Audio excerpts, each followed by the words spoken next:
you for taking the time. Appreciate that. Yeah. As a result of rules changes, protocol changes, penalties, discipline, all those elements to try to encourage the change in player behavior, we've seen a positive trend over the last 3 years, where concussions in our games are down 35%.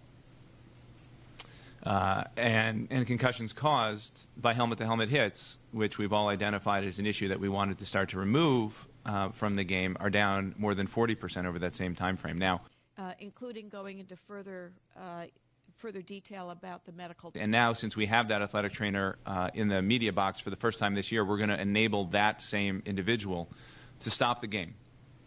If there's a player in distress who looks like he's lining up for another play, where any number of interventions haven't occurred, whether it be the team medical staff, whether it be the referee, fellow players, coaches, etc., and that player needs to come out of the game, the athletic trainer in the skybox will be able to call the side judge and tell him to stop the game until that player gets the attention that he needs. Either the team physician is brought onto the field or the player is brought off the field.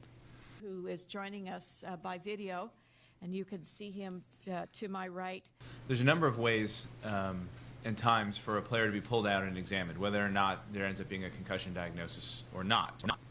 You have the team physicians, the team athletic trainers. You have the referees, which are now not told to diagnose injuries, but identify players in distress. The players who are receiving medical education around the signs and symptoms of these injuries. You have the athletic trainer up in the skybox. Another layer of intervention with the video boards on the sideline to call down. But so far, I think the easiest thing is what I hear from.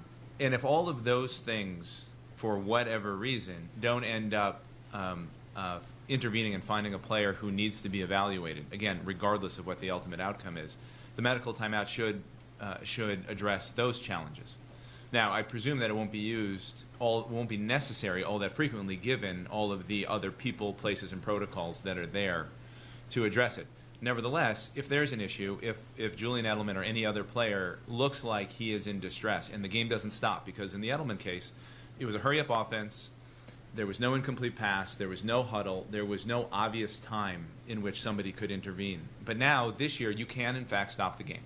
Dwight will provide sort of an outline of the various